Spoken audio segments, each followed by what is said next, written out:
night, but only because of the strength of the wind stirring things up and the extra cloud in the sky.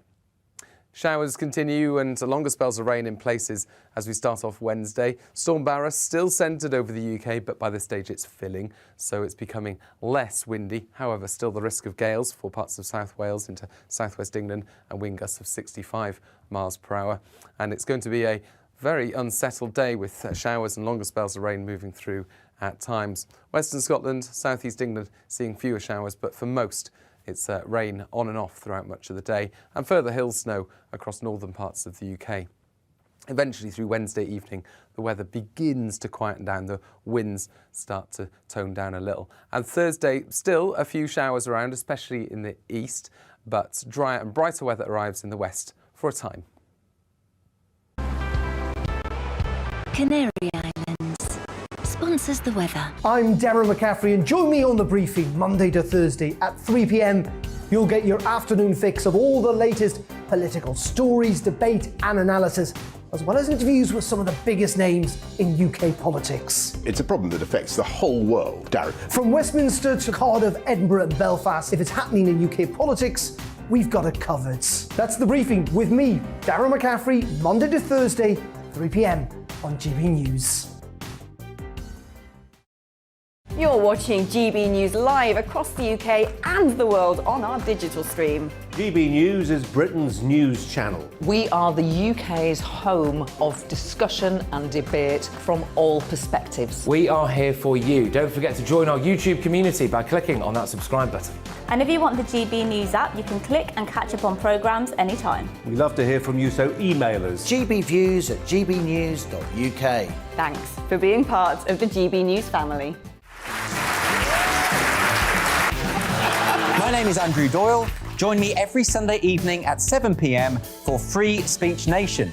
This is a show where we address current affairs and news stories of the week with the help of two wonderful comedian panellists. I brought in comics because I want to give it a lighter edge, and also they work for less. See you there.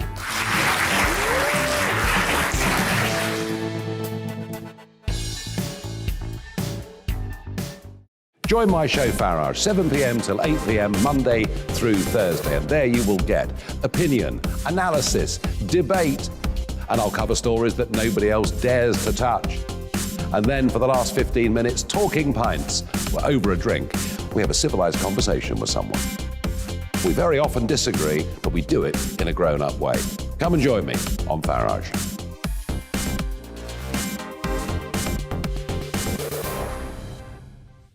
I'm Colin Brazier.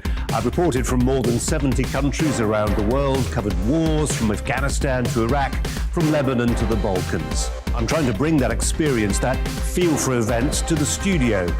And something else, I'm ready to give an opinion. Today's stories with a spark. Brazier from 8 p.m. weekdays on GB News.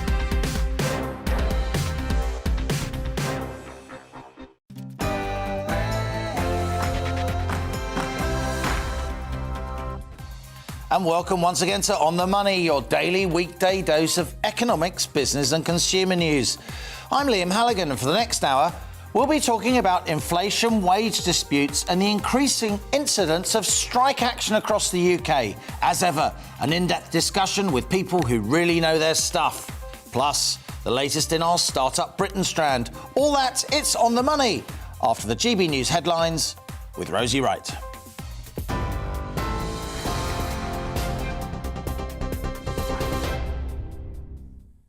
Good afternoon, I'm Rosie Wright. This is your news at 1 o'clock. A Whitehall whistleblower has accused the government of costing lives in its evacuation of people from Afghanistan. Raphael Marshall worked for the Foreign, Commonwealth and Development Office. He says just 5% of Afghans who asked the UK to help them flee the country as it fell to the Taliban received assistance. He also claims some of those left behind were then killed. Justice Secretary Dominic Raab has this morning defended the government's handling of the evacuation efforts. Airport-style security is going to be installed in all new prisons as part of a government crackdown against drugs. It's a new zero-tolerance approach to be adopted in England and Wales, and it's going to see body scanners, biometric identification and sniffer dogs used on both visitors and staff to try and keep dangerous substances out of prison.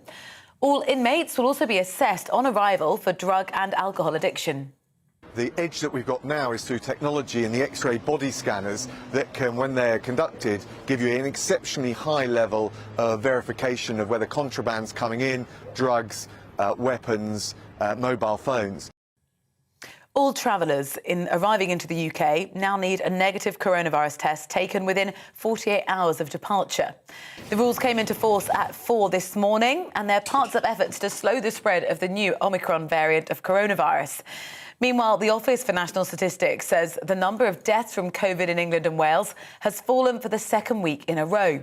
It comes as the Health Secretary confirmed the strain is now being spread in the community. Yes, it is here.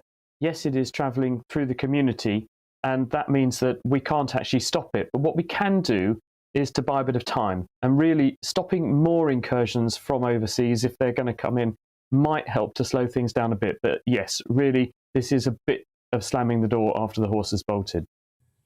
Winds of almost 70 miles per hour have been recorded off the southwest coast of England as Storm Barra makes landfall. The storm also caused flooding in the southwest of Ireland. In western Scotland and northwest England, drivers have been warned of potentially hazardous conditions. Meanwhile, Northern Power Grid says it's making a final push now to reconnect 500 customers who were left without electricity by Storm Arwen over a week and a half ago. We'll keep you up to date on the storm as it develops today. Coronavirus has affected children in the northeast more than anywhere else in the country, and that's left them more disadvantaged in health and education. It's new research called The Child of the North, and it found those children have a 27% chance of living in poverty compared to the 20% in the rest of England. Speaking to GB News, Professor Kate Pickett said there were many factors involved. Because they had more risk factors for poor outcomes prior to the pandemic, and because they actually experienced longer lockdowns than children in much of the rest of the country, those poor outcomes have been exacerbated. So some of it's due to poverty and family livelihoods being lost, some of it is due to loss of schooling, some of it is due to mental health problems. But COVID-19 has exacerbated the north-south divide that we were already experiencing for our children in the north. Long-serving Labour MP Harriet Harman has announced that she's stepping down at the next election. She's Britain's longest-serving female Member of Parliament and was first elected in 1982. She's known as the mother of the House of Commons. She served in numerous cabinet and shadow cabinet positions, including Leader of the House of Commons under Gordon Brown. In a tweet this morning, she said it had been an honour to represent Camberwell and Peckham for almost 40 years. The UK's only giant pandas won't be leaving for 2 more years after China gave permission to extend their stay. Edinburgh Zoo has been home to Wangang and Tiantan for the last 10 years. During their stay, the zoo were hoping the pair would have cubs, but now say it's time to move on and simply enjoy having the pandas. You are right up to date. I'll bring you the latest headlines in half an hour. For now, On the Money and Liam.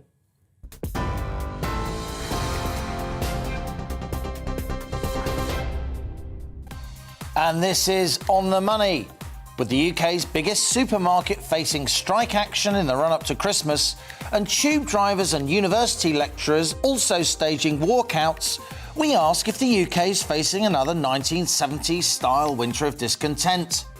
On the same theme, we'll be going live to a strike that's happening right now at Great Ormond Street Hospital in London, as security guards demand higher pay and better conditions. Plus, on Startup Britain, we'll be talking to a property expert who has a stack of ideas about UK real estate and why, despite high price rises over recent years, it remains a good investment.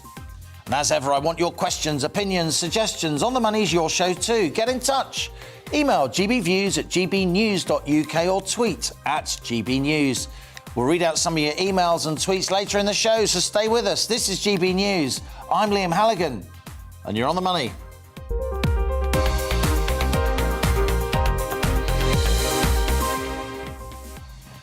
Up to 1,200 workers are to strike at Tesco distribution centres in the run-up to Christmas. The industrial action, which includes warehouse staff and HGV drivers, will hit depots at Didcot, Doncaster, Belfast and Antrim. The UK's biggest supermarket initially offered workers a 2.5% pay rise, then increased that to 4%, which Tesco said was a fair and reasonable offer, one of the highest awards made within their distribution business in 25 years. Building Tesco continued on their highly competitive pay and rewards package. But the Unite union said that with the cost of living spiralling upward, a 4% wage rise was actually a real terms pay cut.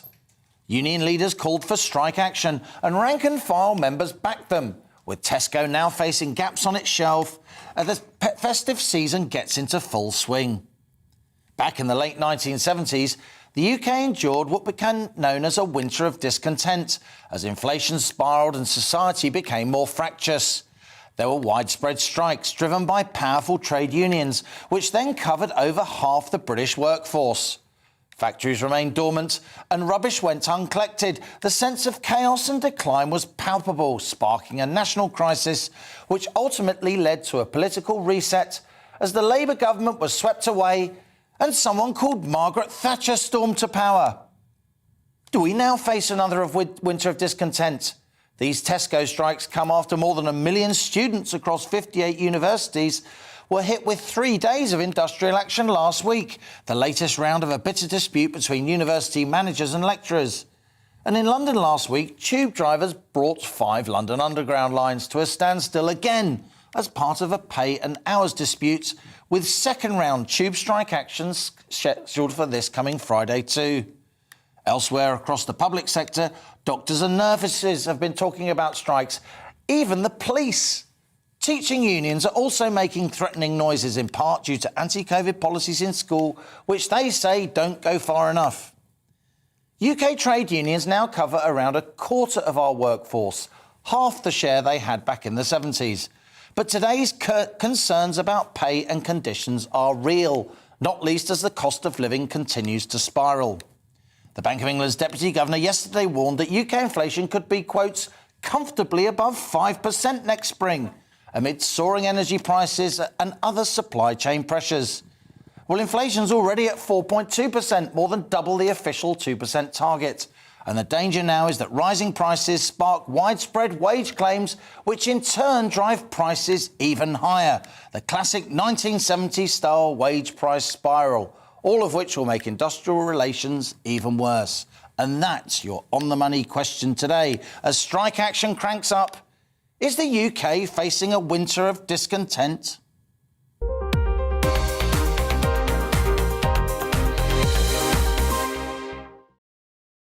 As ever on The Money, stand by for a grown-up conversation with people who really know their stuff. Joining me for discussion, Doug McWilliams, one of the UK's leading economists, founder of the Centre for Economics and Business Research, and just about old enough, as am I, Doug, to remember that winter of discontent. We also have Lucy Massoud, a trade unionist and barrister. Great to see you on the show. And I'm with Justin Urquhart-Stewart, of course, the business commentator and friend of On The Money, the founder of Regionally. Doug, let's go to you first. You're a very experienced economist, as I say. You'll remember the 70s, as I do. You're looking closely at the inflation numbers. We just heard the Bank of England yesterday. The Deputy Governor Ben Broadbent talking about 5% plus inflation. Wages are spiralling upward. Do you think we could face a winter of discontent? I think there are plenty of similarities with the 1970s. Actually, I wrote an article about this nearly 18 months ago now. The biggest single similarity is that inflation has started to get out of control. Now, it's not as far out of control as it was in 1975, when it hit a peak of 28% for 1 month. But we're talking about inflation in the 5 to 10% range, quite likely. And when you've got inflation like that, people need to be compensated. Otherwise, their standard of living drops. And if they can't persuade their employers to give them that extra money, then they tend to take industrial action. That's just the nature of life.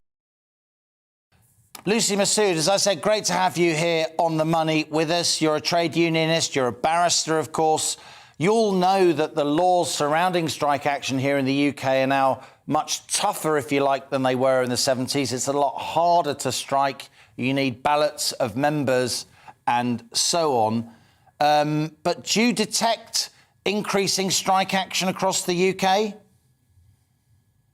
You're absolutely right. It is a lot harder to go on strike these days. There's a certain threshold that members have to meet before strike action is allowed. And I believe that was from the trade union bill that was put through, I think it was in 2015, that made it very difficult for any union to enable its members to go on strike. No, I don't think we're going back to the days of the 70s. What needs to be kept in mind is that when people go on strike, it is always the last resort. Certainly when I went on strike, I was a firefighter for 12 years in the London Fire Brigade. And on the two occasions, or on the two issues that I was forced to go on strike for, it was done with a very heavy heart. It's not something I wanted to do. I joined the fire service to save lives. I didn't join the fire service to go on strike, but it was something that I did because it was impacting on the safety of the public. It was impacting on my terms and conditions, and it was something that I felt I had to do for the good of the brigade and also for the public. So when people do go on strike, of course, they lose money as well. They always keep the public safety in mind when they make that decision. So I can't see us going back to the days of the 70s. Currently in this country, as you've mentioned, we have very restrictive laws. We have the most restrictive trade union laws in Europe. Now, that's nothing to be proud of, but we do have them.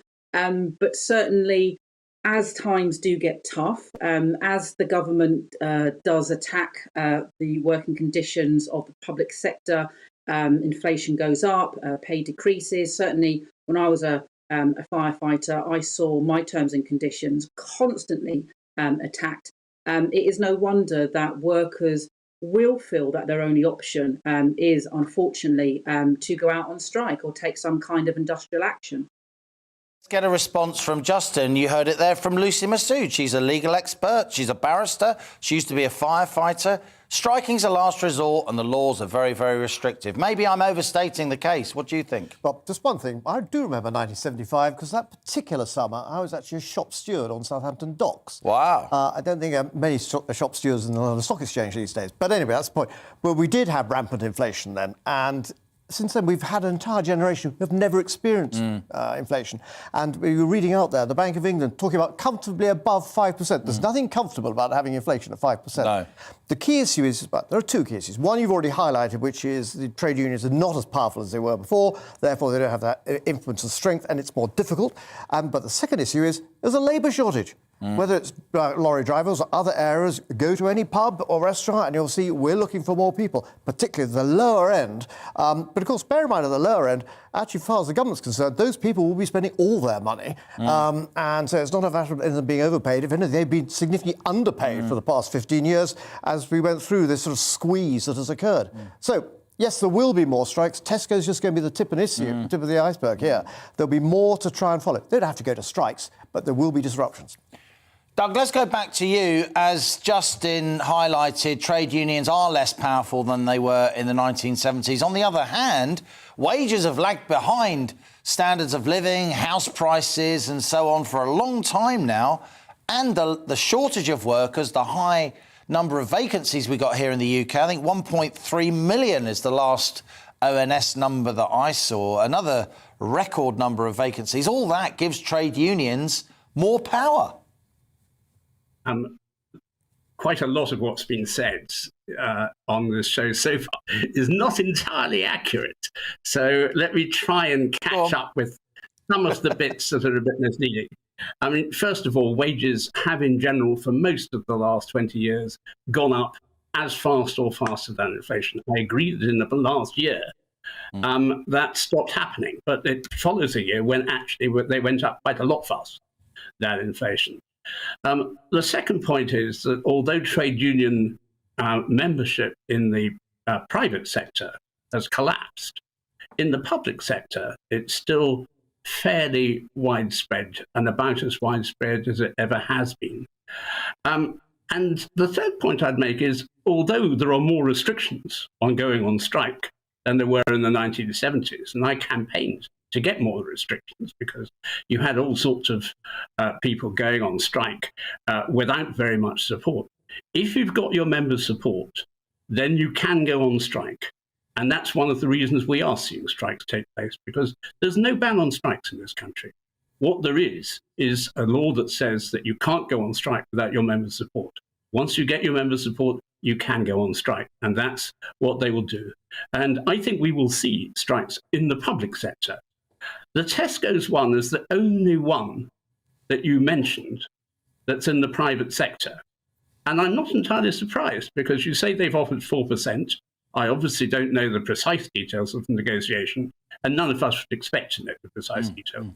But I mean, there was a report from Logistics UK that came out this morning that said that lorry drivers' pay had gone up by 10%.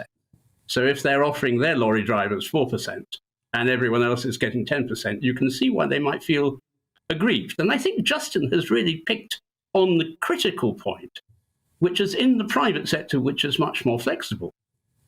Their problem is shortages. Their problem is people. And what they're going to want to do is make sure they can get the people they want. So I think that most employers will be reasonably happy in the private sector to pay extra and not cause their workers to go on strike.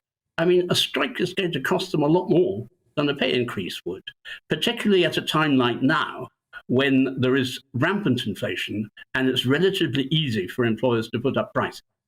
So I think that's the situation we're in. I think we're in a situation, our big worry is not so much going to be strikes, except in the public sector. I think our big worry is going to be inflation, and having to deal with inflation is not going to be pretty. Lucy, do you foresee more strikes in the private sector? Tesco is the only one we've mentioned, which is private sector. On the other hand, it is Britain's biggest supermarket, one of the biggest private sector employers that we have. What's your reading? It's difficult to say at the minute. I would say the way to avoid strikes is to pay your workers a decent wage and to treat them fairly. That's historically what has prevented anyone going on strike. And as mentioned before, no one wants to go on strike. It's very much the last resort. You go on strike, you lose money. Often it completely ruins the relationship you have with your employer. So whether there's going to be more strikes in the private sector, quite possibly. I take on board what your other guest says about there being shortages. That's definitely an issue at the moment. What I would say is we also need to look at the benefits that trade unions bring as well. I remember during the EU referendum a few years ago when we were constantly told about the benefits that the EU gave our workers. And actually, when you looked at those benefits, none of them came from the EU. They all came from trade unions, hard-fought rights that the trade unions in this country had gained for their workers, and we've largely retained since leaving the EU. So we need to remember that actually trade unions in this country have done a hell of a lot for its workers, continue to do a hell of a lot. And certainly if members are going on strike, as your guest said, unions have to have the support of their members. Members just don't follow their union leadership out the door for no reason. It's decisions that are very strongly considered and considered over weeks, often even months before industrial action takes place. So I would say, in regards to the private sector, there's certainly disquiet going on. Obviously, COVID hasn't helped. Moving forward, I would recommend everyone join the union. Certainly, the more powerful a union is, I would say, the better the terms and conditions will be for their members, and the more likely people are to go on strike if the union is more powerful. Lucy, let me just get the last word from Justin. On the one hand, a lot of viewers will think it's reasonable if you're being offered 4% and inflation's clearly a lot more than 4%, or certainly heading for higher than 4%, then you have to push back, particularly to a very profitable company like Tesco. On the other hand, the public gets really knocked when the tube drivers go on strike, when as and when teachers go on strike, as and when university lecturers go on strike. And I think most people would realise that actually if you've got inflation rising at this level, that they would expect to see something which was at or a bit higher. But bear in mind, we've got different levels of inflation depending on your age. Yeah. If you're an ageing old idiot like me, then the cost you actually have to pay just to keep yourself alive with your drugs and other bits and pieces is costing a lot more. Whereas the younger generation, more of the stuff that they're buying and their tech stuff it's and cheaper. fast fashion, all that stuff. Exactly. So there's always got to be a balance here. But I think most public would say if it's a reasonable balance, prices going up, give us a fair pay for it. The question is it actually going to be then embedded so it actually gets to the situation we saw in the 70s when it's very difficult to get out of? Because those inflation expectations get into the system. Everybody assumes there's going to be more inflation. Wages go up. Supply chain pressures come to the fore. And then can companies pass that on? And that's interesting when it comes to the investment side of it. There are those companies where they can do it. They can actually just, it's another increase, I'm afraid, but they can pass it through. Not so easy when you're doing something like power companies, because there we've got price caps and interference by the regulators. But for investment point of view, equities are going to be there, but look for those equities where you can actually see that transfer across and maintain their profits. Well, we're going to be keeping a very close eye on this relationship between inflation, wages, strike action and so on here on The Money in the weeks and months to come. Thanks for now to our guests, Doug McWilliams, the founder of the Centre for Economic and Business Research, Lucy Massoud, trade unionist and barrister, and friend of the show, Justin Urquhart Stewart. After the break, we'll be crossing over to a strike that's happening right now at Great Ormond Street Hospital in London as security guards demand higher pay and better conditions. Keep your emails coming. We love to hear your thoughts and opinions. Stay with us. You're on The Money. It's time to remind ourselves there's always another winter. Canary Islands sponsors the weather. Hello again. Storm Barra has arrived and it will bring disruptive winds to large parts of the UK today, along with hail snow for parts of northern England and Scotland. Barra deepened rapidly during the last 24 hours and it's now pushing into Ireland, where red warnings have been issued by Met Éireann because of the really strong winds expected in the south and the west. For the UK, the winds aren't expected to be quite as disruptive as Storm Arwen, but still they are likely to cause some issues as gales push east across the UK, heavy rain moves in, and we're going to see a spell of disruptive hill snow above 200 metres for parts of northern England and Scotland, potentially affecting Transpennine routes, the M80, the M74, for example. Blizzards over the higher ground of the north, drifting snow as well. The winds really pick up through the day and they're going to peak during the evening across parts of the Irish Sea, in particular West Wales, for example, seeing gusts of 80 miles an hour as these showers push through following the main band of rain. A very blustery night to come, less cold compared to last night, but only because of the strength of the wind stirring things up and the extra cloud in the sky. Showers continue and longer spells of rain in places as we start off Wednesday. Storm Barra still centred over the UK, but by this stage it's filling, so it's becoming less windy. However, still the risk of gales for parts of South Wales into southwest England and wind gusts of 65 miles per hour. And it's going to be a very unsettled day with showers and longer spells of rain moving through at times. Western Scotland, southeast England seeing fewer showers, but for most it's rain on and off throughout much of the day, and further hill snow across northern parts of the UK. Eventually, through Wednesday evening, the weather begins to quieten down. The winds start to tone down a little. And Thursday, still a few showers around, especially in the east, but drier and brighter weather arrives in the west for a time. Canary Islands sponsors the weather.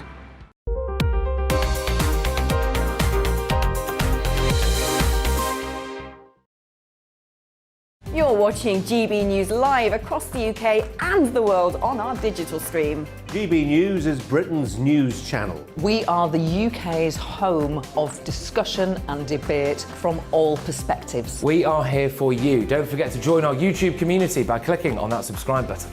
And if you want the GB News app, you can click and catch up on programmes anytime. We love to hear from you, so email us. gbviews@gbnews.uk. Thanks for being part of the GB News family.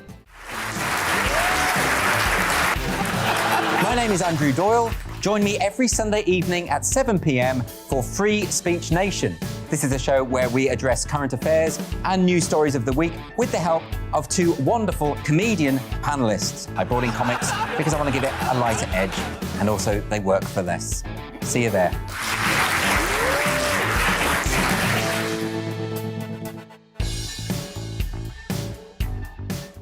Join my show Farage, 7 p.m. till 8 p.m. Monday through Thursday, and there you will get opinion, analysis, debate, and I'll cover stories that nobody else dares to touch.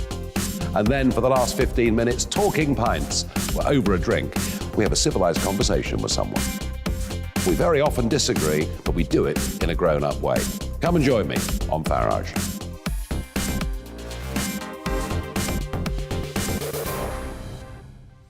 I'm Colin Brazier. I've reported from more than 70 countries around the world, covered wars from Afghanistan to Iraq, from Lebanon to the Balkans. I'm trying to bring that experience, that feel for events, to the studio. And something else, I'm ready to give an opinion. Today's stories with a spark. Brazier from 8 p.m. weekdays on GB News.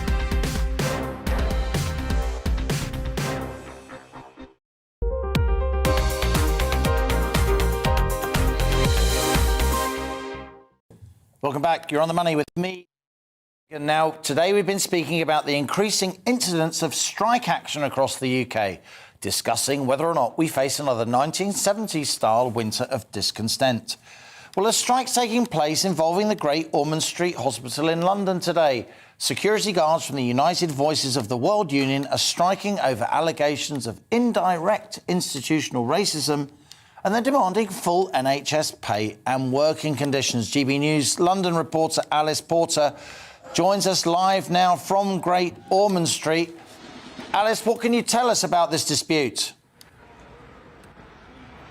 Hi there, good afternoon. I don't know if you can see, but behind me, right in front of course, the world-famous hospital, we've got a number of people who are gathered here and are protesting. They've been here for the last half hour or so, but of course, this strike action began yesterday and it will be continuing on to Thursday, and it all revolves around the security guards who they say took on additional responsibilities during the pandemic, took on additional responsibilities that NHS workers would normally do, but crucially they say they are not entitled to the same NHS benefits because they are not employed by them. So they've gone on strike that began yesterday and will be continuing over the next few days or so. And I'm joined now by Petrus Elia, who is General Secretary of the United Voices of the World Union. Thanks for joining me.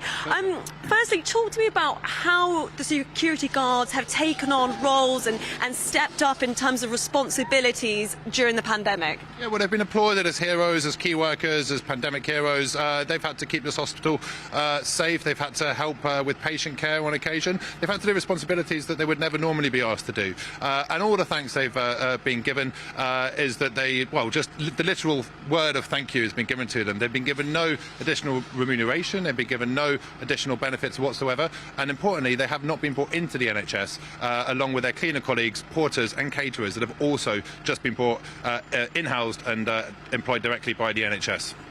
Now, these security guards, they work for a private company. Many people watching this may be thinking, well, why are you not protesting outside the doors of that company rather than protesting outside the doors of this hospital, which doesn't employ them? Yeah, that's a good question. So they are employed by a private contractor, but GOSH is the ultimate decision maker in terms of the contracts that they get, in terms of the terms and conditions that they get. And if they want to in-house them, they can in-house them. And it was a decision to outsource them in the first place. GOSH controls almost every aspect of their work. And our argument, and the reason why the workers are on strike here today, is that they should be employees of the NHS. Scotland has effectively outlawed the outsourcing of facility services, as is Wales and as Northern Ireland. And in England, only 40% of NHS trusts continue to outsource. So it is a dying phenomenon. It was an ideological phenomenon that Margaret Thatcher introduced in the 1980s and made it mandatory for NHS trusts to outsource. That is now thankfully a declining trend, and hospitals are realising the huge benefits that they can bring to the workers and to the services that are provided in the hospitals by providing an in-house service. And the security guards are asking for nothing more than to be treated as equals, given NHS sick pay, which they're being denied, given NHS pensions, redundancy pay, overtime hours, unsociable hours, all of these amazing benefits that the NHS workers rightly receive. The security guards are being denied, and they are being treated as second-class workers, and they have said enough is enough, and they have been forced to take this action because GOSH has refused to sit down and talk to them and negotiate with them. Now, one of the issues that you're trying to address is you say that this is an example of racial discrimination. Can you explain specifically why it's racial discrimination, what's happening? Because it sounds to me a lot of it is really about workers' rights. It's about workers' rights and it's about race. So on the workers' rights front, you've got a bunch of security guards that have the worst terms and conditions in the hospital. Every other group of workers has better terms and conditions than them, including cleaners, porters and caterers. So on that front, it's just simply unfair. But then we've got another argument, which is that it's also unlawful, because the security guards are 99% from black and ethnic minority backgrounds. In the NHS, there are far fewer black and ethnic minority workers, and this is an example of institutional racism, which is not just a statement, it is a matter of law now. There was a recent employment tribunal case which showed that a group of park cleaners brought against the Royal Parks, who were outsourced to a private contractor. They showed that it was actually what's called indirect race discrimination, which in layman's terms is effectively institutional racism, to keep a group of black and ethnic minority workers on inferior contracts to what they would get were they in-housed along with their majority non-black and ethnic minority workers in the NHS. And so this is a fight for racial equality, it's a fight against institutional racism, and it's a fight for workers' rights. And Gosh, unfortunately, has refused to try and resolve this dispute in any way, and have pushed them into this situation today, which is really disappointing that strike action is having to be taken in the middle of a pandemic just to secure, one example, full pay sick pay, which every worker deserves, particularly key workers in a hospital. Petros, thank you so much for speaking to me. I'm just going to be staying here outside the world-famous Great Ormond Street Hospital as a series of strikes that began yesterday will be continuing on to Thursday, and that involves the security guards here at the hospital. Thank you, Alice Porter. Alice Porter there, our GB News London reporter, outside the Great Ormond Street Hospital, known as GOSH, with Petros Elia, the General Secretary of the United Voices of the World Union, and a spokesman for Great Ormond Street Hospital for Children told GB News, like many hospitals, we provide efficient, high-quality services for our patients by operating a mixed model, where some services are outsourced and some are provided in-house. All staff who work on the GOSH site are part of the GOSH community. Our managers welcome any opportunity to talk with staff or contractors directly if they have concerns about their conditions, and we're in regular constructive dialogue with more than a dozen trade unions recognised by the Trust. You're watching On the Money with me, Liam Halligan. Coming up, it's today's Startup Britain. We'll be speaking to property investment expert Chris Hines, the man on a mission to make real estate investing easy for young Brits. But before that, it's the GB News headlines with Rosie Wright.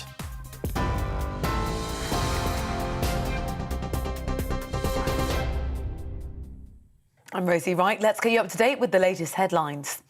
A Whitehall whistleblower has accused the government of costing lives in its evacuation of people from Afghanistan. A diplomat, Raphael Marshall, says fewer than 5% of Afghans who asked for the UK to help them flee the country actually received assistance. The Justice Secretary, Dominic Raab, has defended the government's handling of the evacuation efforts. Airport-style security is going to be installed in all new prisons as part of a government crackdown against drugs. Body scanners, biometric identification and sniffer dogs will be used on visitors and staff to try and keep dangerous substances out of jail. Labour says government cuts and mismanagement have meant prisons have become awash with narcotics. All travellers arriving in the UK now need to have a negative coronavirus test that they took within 48 hours of starting their journey. The rules came into force at 4 this morning, and they're part of efforts to slow the spread of the new Omicron variant. Winds of almost 70 miles per hour have been recorded off the southwest coast of England as Storm Barra makes landfall. The storm's also caused flooding in southwest of Ireland. In western Scotland and northwest England, drivers have been warned of potentially hazardous conditions. Meanwhile, Northern Power Grid says it's making a final push to reconnect 500 customers who were left without electricity by Storm Arwen. The UK's only giant pandas, they're not going to be leaving for more than 2 years after China gave permission to extend their stay. Edinburgh Zoo has been home to Yangang and Tiantian for the last 10 years. During their visit, the zoo were hoping the pair would have cubs, but now they say it's time to move on and simply enjoy having the pandas. You are up to date. I'll have more on all of today's top stories for you at 2 o'clock.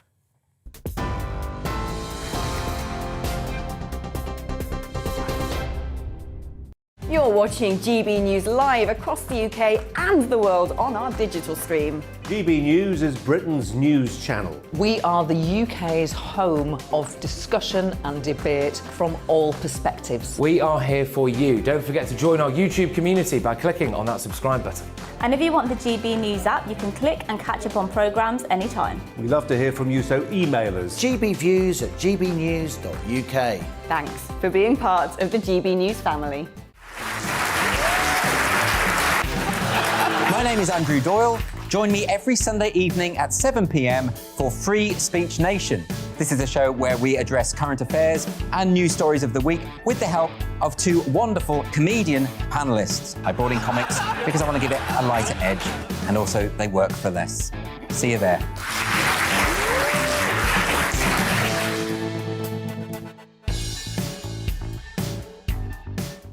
Join my show Farage, 7 p.m. till 8 p.m. Monday through Thursday, and there you will get opinion, analysis, debate, and I'll cover stories that nobody else dares to touch. And then for the last 15 minutes, talking pints. We're over a drink. We have a civilized conversation with someone. We very often disagree, but we do it in a grown-up way. Come and join me on Farage.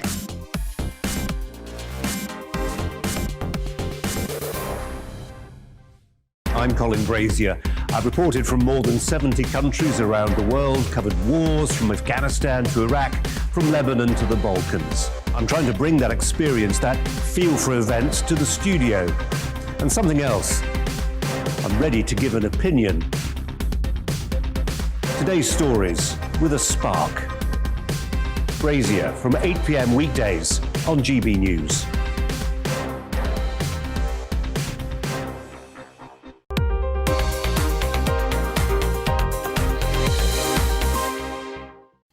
Welcome back. You're on the money with me, Liam Halligan. Lots of you writing in today about this question. Does the UK face another winter of discontent? Stephen says, union involvement is rife in the public sector. Unions fight reform, but there's a mismatch and they need to get real because during COVID, it was the private sector workers who suffered and now they're picking up the bill. David says, you find the majority of those always calling for strike action are those with two jobs and their second job becomes their full-time one for the duration. Those who only have one job rarely vote for strike action. It's called trade union hypocrisy. Anthony says, I haven't had a wage increase for about 3 years. Tesco employees should be delighted that their employers can afford so much. And if they don't like it, don't strike and wreck Christmas for the rest of us. Edgar says, there'll be a winter of discontent. Pensioners will be enraged. Living on £137 a week is no joke, but society feels it's perfectly acceptable for pensioners to take another inflation hit for a further 12 months. Lots of views there from our GB News viewers. Keep those emails coming. Tell me what you want to be discussed. On the Money is your show too. Now, it's time for On the Money's regular strand, where we showcase some of the most interesting startups in the UK right now. Yes, here it comes. It's Startup Britain. Now, today we're talking to Chris Hines, a man who runs the UK operations for Wealthy, with an I, a property investment company. Wealthy uses cutting-edge machine learning technology to simplify property investment and make it more accessible to all, and with the national average property price in the UK hitting record highs. It's an important time to open up market opportunities, so I'm delighted to welcome Chris Hines to the studio. Chris, good to see you here on The Money, Startup Britain. Tell me what Wealthy, with an I, does. Well, what we do in essence is sell investment property across the UK. And we want to make that process as simple and easy as possible, really.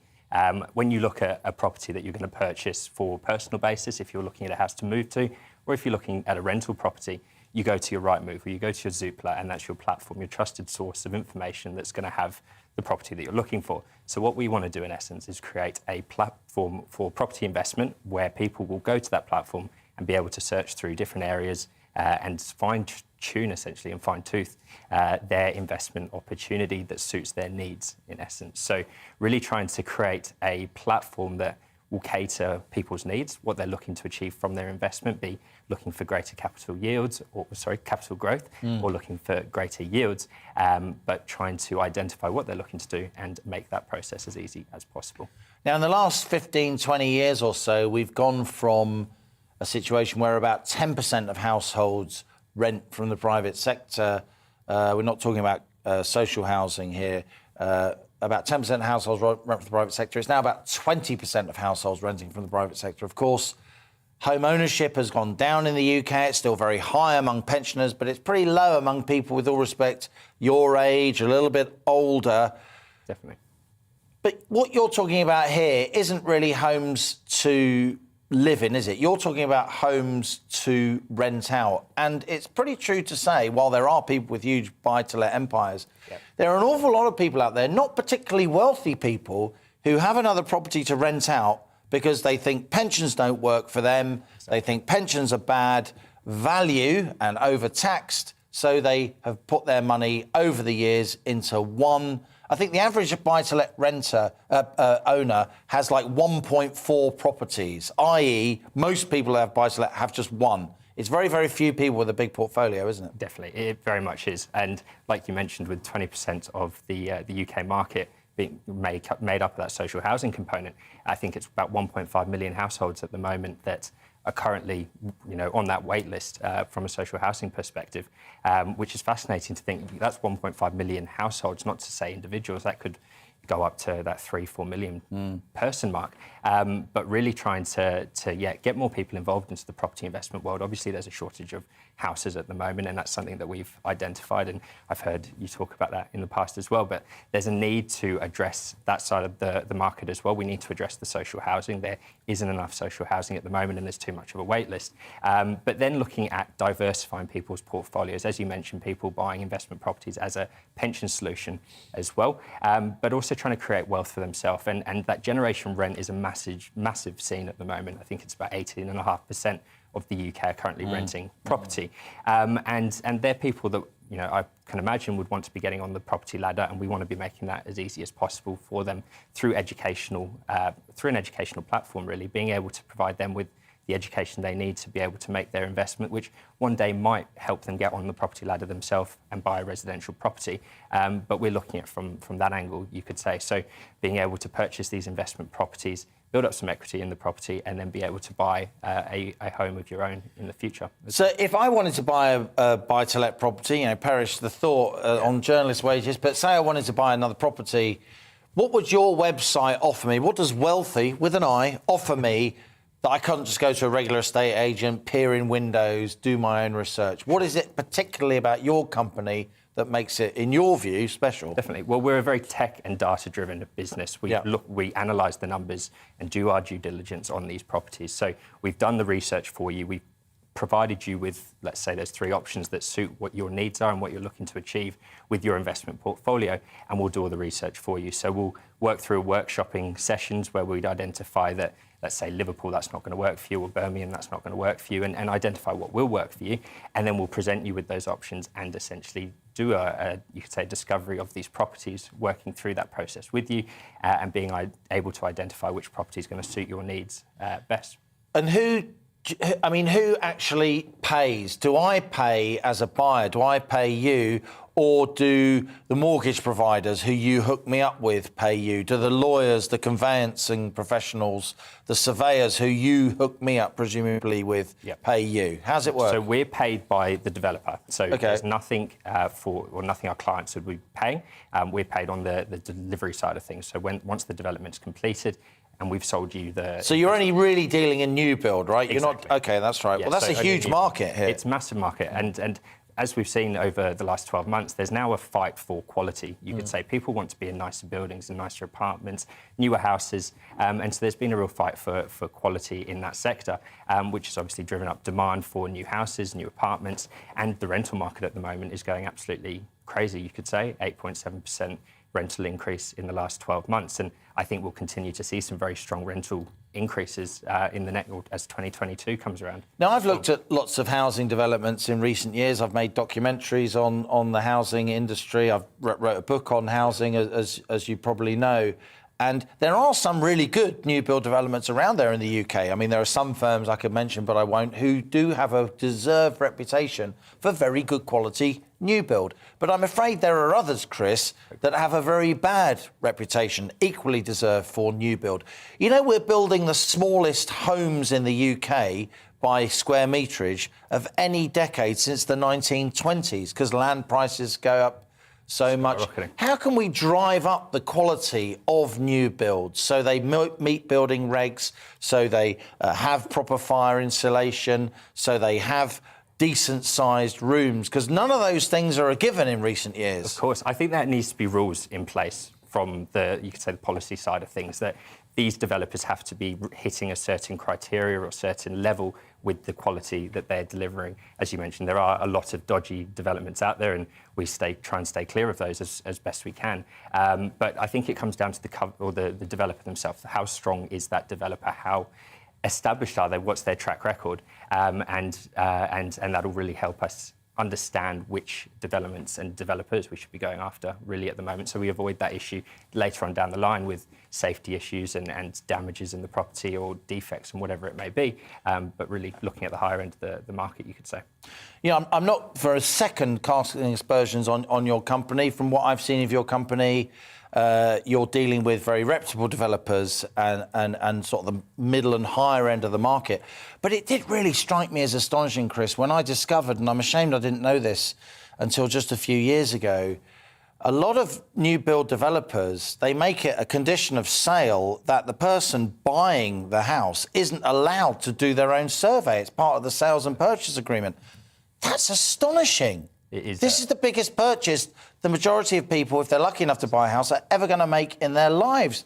And new build developers now, they're so powerful, there's such a shortage, they can say to the buyer of a new build home, we're not going to let you do a survey, take it or leave it. Yeah, I think that is pretty ridiculous. I think something needs to change there. Yeah, I think there's a few things within that property world at the moment that need to be addressed. A good point that you pointed out in your book around the housing shortage was the point around the rules that's in place for right to buy with social housing following a social housing development, for example, and the fact that the tenant can purchase the property back for an extremely reduced rate, and then the Treasury will take 75%, I believe it was, from memory, of the money back from the deal themselves. And it's not really recycling the money back into the market itself, into that social housing market. And I think there needs to be a rule change there as well. I think that's going to be an interesting thing to watch over the next 12 months, and as maybe policies change. And then I think there needs to be something addressed within that social housing world, but you're definitely right. Let's just go back to wealthy with an I.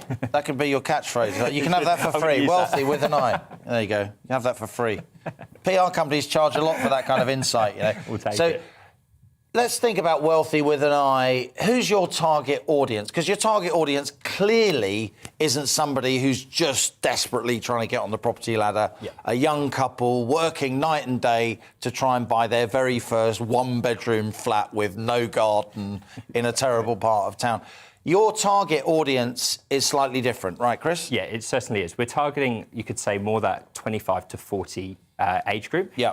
It's where, you know, you've got a more established job now, you're more established in your life. You could say you're ready to take the next stage in your career. And people within that age group have, a large accumulation of savings as well at the same time. So we're looking to diversify their portfolios. Maybe they're in some cryptos at the moment, some shares, whatever it may be. Yeah. But diversify their portfolios and help them get into the real estate market, get their foot in the door, and really make that process as easy as possible for them.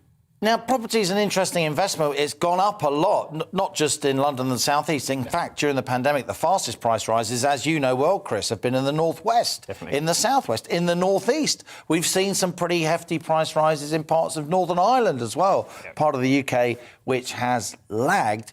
But the government doesn't like it, does it? It's making it increasingly difficult to have a buy-to-let portfolio. It's taxing landlords, even somebody who's just got one small house that is their pension. Yeah, definitely. I think there's been some slight changes, especially since the Section 24 a number of years ago. And now you're seeing more and more people purchasing investment properties through a limited company, for example, which is helping with the tax implications of buying an investment property. So I think that we're going to see more and more people moving down that angle. So they set up as a company and buying property as a company rather than as an individual. Exactly. But won't the government, the government will see that as not tax evasion. Obviously, it's not illegal. They'll see it as tax avoidance, which is completely legal, but then the government can change the laws, not retrospectively. But don't you think the government will close off that option? I think for now, I think we've got a couple more years before they will close off that option, if I'm honest. I think that there's still a lot of activity in that market. Obviously, inflation's high at the moment, sitting, about 4.2%, and they're trying to control that as well. So stamp duty can be higher if you're buying a property with a corporate structure, right? That's already in some there. Instances. I guess the limited company structure will work better for some people than it will for others. Sure. You could say. And we're not here giving tax advice. Exactly. We're shooting the breeze. Yeah. But so it really depends on the individual. with all respect, Chris, you're obviously a very smart guy. You're working in business, and good luck to you. But you're a relatively young lad, if I may say so. What have you learned about the UK property industry that surprised you in the years that you've been doing this? Both surprised you pleasantly and has also surprised you, to be fair, unpleasantly.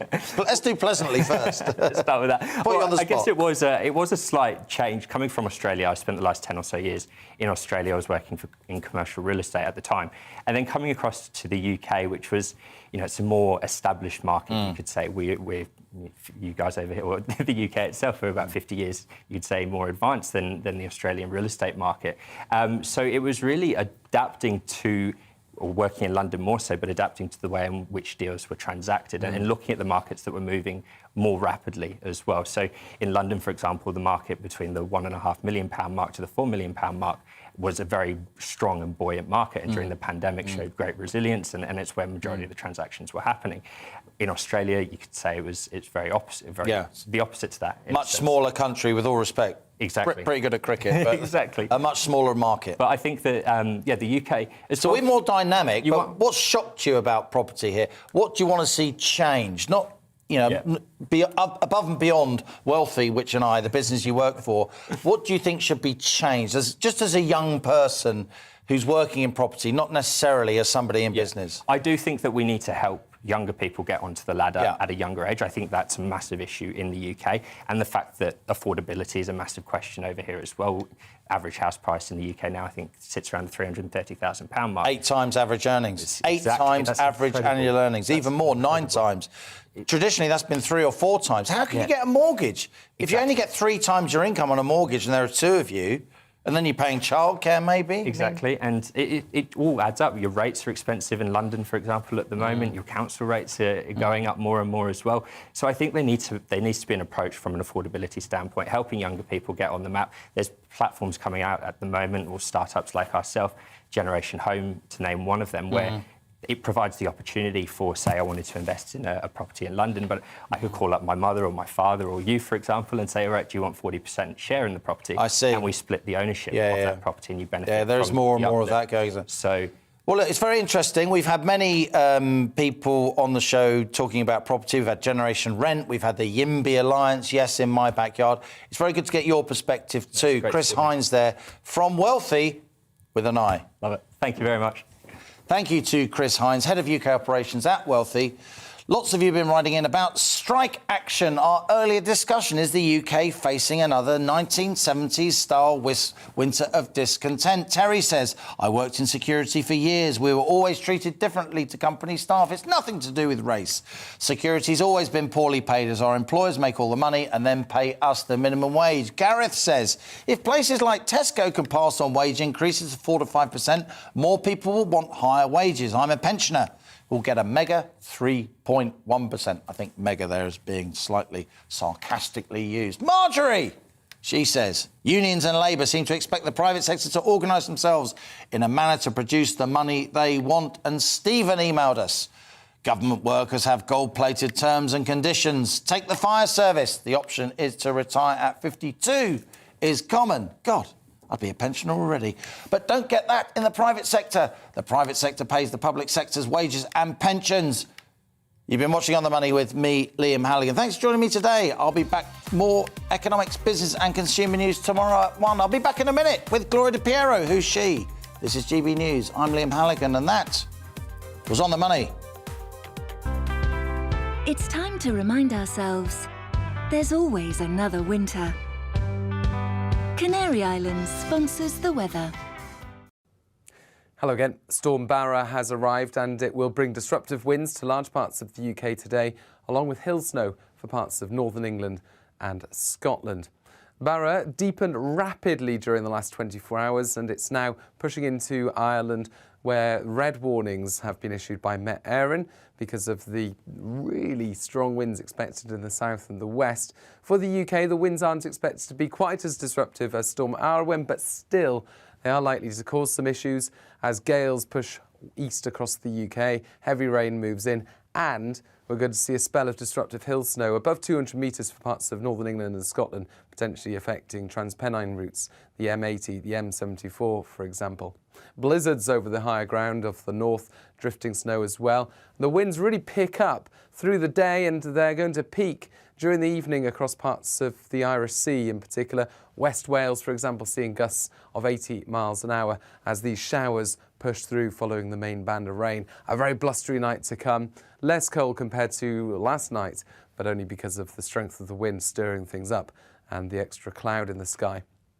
Showers continue and longer spells of rain in places as we start off Wednesday. Storm Barra still centred over the UK, but by this stage